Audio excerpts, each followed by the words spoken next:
Asmaul Husna, mahasiswi semester 7 Universitas Islam Negeri UIN Alauddin Makassar yang dibunuh kekasihnya, meninggalkan lukisan yang menggambarkan perasaan yang dirasakan sebelum dirinya tewas terbunuh.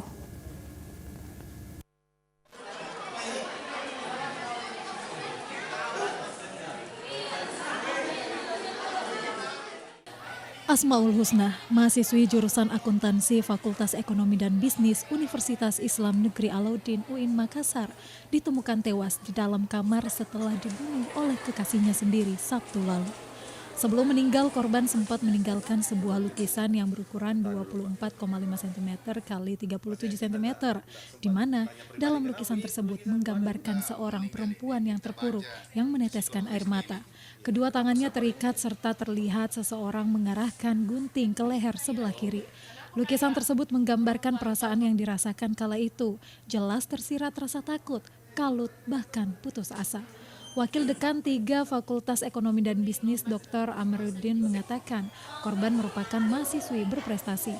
Seminggu sebelum meninggal, korban sempat mengikuti lomba lukisan. Korban melukis seperti gambaran pada dirinya, di mana lukisan terdapat luka di bagian leher. Mahasiswi kami ini termasuk mahasiswi yang juga berprestasi. Korban itu. Dan sebelumnya itu ketika kita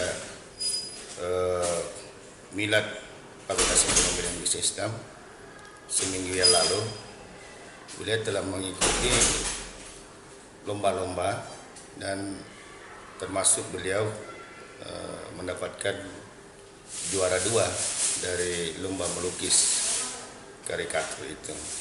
Dan yang anehnya bahwa apa yang lukis itu seperti gambaran apa yang terjadi pada dirinya almarhumah, di mana ya termasuk kemarin itu yang luka itu adalah bagian di lehernya gitu.